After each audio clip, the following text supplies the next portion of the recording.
r/AskReddit. People who work for airlines. What are secrets passengers don't know? Employees and their families get ID tickets IDs for industry discount. Which means they only pay taxes and fees and nothing for the actual ticket. The airlines basically lets them fly for free. And not just with their own airline. But with every airline in any alliance. The tickets are standby tickets. So you're not guaranteed to get on board. But you get a seat more often than not. The family members can travel on these tickets without the employee. My dad worked for an airline in Star Alliance. So I used to get free tickets with airlines in One World and SkyTeam as well as Star Alliance. I usually traveled in business class. All around the world. A return trip between Europe and Japan was something like $200 in business class. And maybe $50 in economy. I don't get any perks anymore. As it was only valid until I turned 25. I enjoyed this perk until I turned 25. 2. In Germany. For trains. Yeah. Well. I mean trains are expensive in Germany. Paramedic here. If you switch on your alarm lights on the ambulance while being on the inner field of the airport because, well, you just get there sometimes, they will totally shut down all incoming and outgoing flights until they know exactly what's going on. My buddy learned this the hard way. Needless to say, people got mad at him. Nothing says you ducked up like being the subject of an FAA incident report. At least he didn't get the "I have a phone number for you to call" after you are on the ground. You know how all the other armrests can be raised except for the one next to the aisle? Turns out that one can be raised as well via a small button and a divot on the underside of the armrest. Useful if you want to spread out a bit more. Though some flight attendants may tell you to put it back in place. That's a good way to get a sore elbow/knee. It's also a good way to get out of your O quicker. Every second matters. 2 pilots are served different meals and cannot share. This is done in case of food poisoning. And only one can be a Christian. In case of rapture. Edit. No, I'm not serious, thanks for the gold though. I heard a girl say this sentence while at a college Bible study group. Did you know American Airlines won't let 2 Christian pilots fly on the same flight? In case of rapture. I stopped going after that. And one must be asleep. In case of Langoliers. That there's a huge list of things that can be missing from the aircraft while still being allowed to fly. True. It's called a minimum equipment list, MAL. Counterintuitively, it's a list of what can be broken on the aircraft while it still remains airworthy. It should be noted that the operational limits of the aircraft are altered to respond to broken parts. For instance, if certain lights are broken, the aircraft is restricted to daytime use. Usually there's 2. MAL is, as you said, minimum equipment list. That's produced by the airline and mentions things such as passenger entertainment, some lighting, galley equipment etc. These are also tailored depending on the aircraft's operation. For instance, an Arctic Circle airliner won't want to fly with some of its heating and cold weather braking/de-icing not working. Whereas a flight in California can function fine with faulty on-ground de-icing equipment. The MMEL or Master Minimum Equipment List is produced by the manufacturers of the aircraft. It contains the list of sort of minimum equipment list. The coffee is absolutely disgusting because no one washes the container that goes out every morning. The station agents who get paid way too little don't give a hit about cleaning it. I certainly didn't when I worked for AA. Also, because we weren't given the proper supplies to clean it, we pretty much just rinsed it out and dumped coffee into it. Be nice to the ticket agent and they will pretty much always let you get away with overweight bags. If you were funny, I'd even not charge you for bags. Standard airline coffee is absolutely awful. True. But during my last flight with Ryanair, they had a new coffee where the ground coffee was in a cup with a filter and they poured hot water in the cup. Freshly brewed coffee on board the plane. Amazing. Edit. To add to this, I googled because I forgot the brand. Freshly brewed Lavazza coffee. This is a good idea because not only would it taste better, it would likely save them money over the long run, since they wouldn't have to throw away millions of half-drank pots of coffee a year. Nice try. Al-Qaeda. I thought it was ISIS now. Terrorist groups are just fads nowadays. I remember the good old days of the IRA. Worked at multiple airports as a consultant, and this is common at almost all I've worked at. Mechanics love to take their coffee breaks right behind the security checkpoint. This is where you will see women in a rush with their outermost garments off and bending over to put their shoes back on. The jackpots are passengers that didn't know a sweater or hoodie they are wearing had to come off until they are told to remove it by that sap, so they have very little underneath. I wasn't part of this, so don't downvote me. Just telling the tales of the trade, not an airport. I worked at a theme park in Florida. There was a water ride where ladies would often get their blouses splashed with water. There was a bridge over a part of the ride where you could look straight down as the riders went by. It was a very popular place for male employees to stop and look over the rail of the bridge for a few minutes. My partner worked for Delta for about 4 years as one of the guys who loads and unloads your luggage and waves wands. Nothing is safe in those bags. They pop open all the time and your hit just gets haphazardly shoved back in. They get tossed around like volleyballs. It's sad as a lie. A lot of decisions about boarding or switching flights, etc., are at employees' discretion. I have like 150 legs in the past 10 years or so and never had anything broken in my luggage. Buy good bags and don't pack like an idiot and you'll be fine. Are you a centipede? Almost every commercial flight you ride on has a dead body on board. Possibly two if you're on a wide body, large aircraft. Former cargo agent. Can confirm. If you ever see a large white box being loaded onto the plane, boom, that's a dead guy. What color boxes do they use for women? Flight attendants have a list of who is who and what seat they are in, as well as what level of frequent flyer they happen to be, or if they are employees or family and friends tickets. This is why you will see them being rude to someone or bending over backwards for jerks.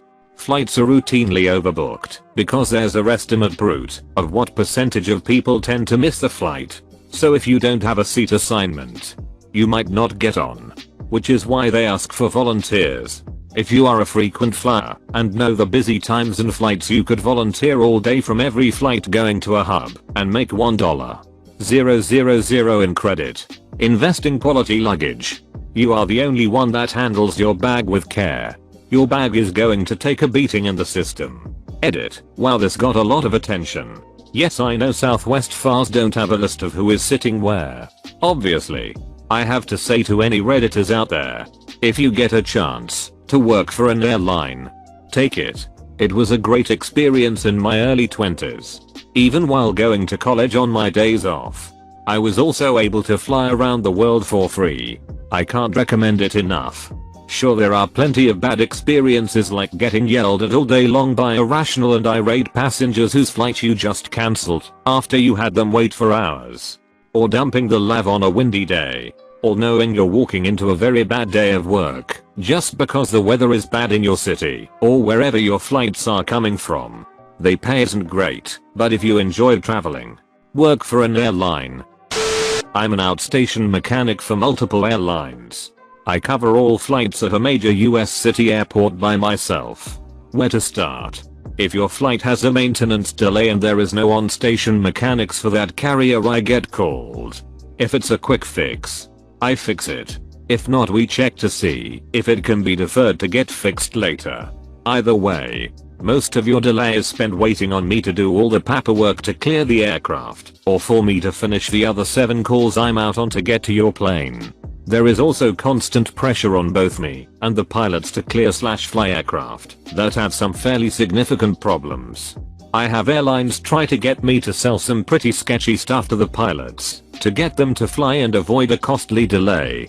I have no problems telling a pilot to call his controller/dispatchers and tell them to duck off if I'm not comfortable with whatever concoction of deferral action I was asked to perform. Don't get me wrong. The airlines would never willingly fly an unsafe aircraft. But if there is, say, an engine vibration that is just right at a runt hair under the limit, they will fly it. If the oil is super low, but servicing it will cause a delay, service it at the next stop. If the pilot encounters something at altitude that I can't duplicate on the ground, sign it off and see if it happens again. Those are the ones I usually push back on depending what it is. Also, if you have to get out of your seat so a mechanic can fix something, don't itch about it. I get harassed all the time by passengers, even though my sole purpose is to get them in the air. Besides, I tell gate agents all the time not to load packs until I get out there, but they never listen, so go itch at them. This is turning into a soapbox, so I will stop. I flew United from Ord to Richmond. A while back. I forget whether it was a 737 or an A320. Plane is very delayed. Maintenance issue. But finally takes off. We don't get all the way through ascent. And the pilot does a hairpin turn, and we are going back toward. No explanation from the cockpit or crew. Pretty much all the people on the plane thought we were going to die. Get on the ground and they finally explain that the maintenance issue was loss of cabin pressure. They were going to try and fix it again and see if we could finish the flight, even though it would be super late. I think the flight crew was based out of Richmond and wanted to go home. Passengers were given the option of taking a different flight the next day, and about 2/3 did that. I was not one. I stayed and flew to Rick. Turns out, they couldn't get the cabin pressure situation sorted out. So they decided that what they would do is fly Ord Rick in a commercial airliner at 7,000 feet. The specter of 9/11 was still fresh in everyone's minds. And I cannot imagine what people on the ground thought when they saw a goddamn A320 flying over their house at 7,000 feet. I had a winter coat and one of the postage stamp sized blankets from the plane. But I was still cold the whole way there. Flying an entire flight at 7,000 is my dream as a passenger. Sometimes your pilot can be on food stamps because they only make 19k/year. Baggage handlers see hundreds of bags a day. No bag is treated special unless it is obvious. Even then, depending on the person, sometimes they are not, which is rare. Bags are not intentionally harmed. They are, however, intentionally thrown, slit, jostled, stacked under hundreds of pounds of other bags, and exposed to the element, because that is the nature of the job. You can safely assume that your bag is touched and handled by at least 7-8 people per flight segment. If you are connecting at least 10 different people, not including TSAP, sometimes the vehicle that fills the potable water for washing hands and making coffee is parked next to the vehicle that is used to dump the hitters and fill the blue juice for the laps. They are not supposed to. Sometimes they are parked at a distance from each other, which is policy. Yet the guy who is filling the water is using gloves that he hasn't changed in over 2 years. The most power you could probably wield is Twitter. The employee in front of you has so little power to actually remedy tough situations. Baggage handlers are usually short-staffed as well. Customer service agents are usually limited in their options. Also, it would help us get a message to higher-ups because our work is not being supported as it should be. Hell, I'd even recommend asking an employee about the problem and say something like, if I were to take my complaint to Twitter, how could I phrase it in a way that would help you too? You get more customer protections buying directly from the airline. All those third-party travel sites are owned by the same company, and you lose a lot of the rights afforded to you in the airline's contract of carriage. If you're nice to people, they'll be nice back to you. My uncle is in the hospital dying right now, and my cousin had to fly here to Houston from Arizona yesterday. She was scheduled to come in at 9:30 p.m. and he might not have made it that long. She called the airline, told them she needed to see her dad, and they got her on the next flight out so she could see her dad for a few hours. Heh.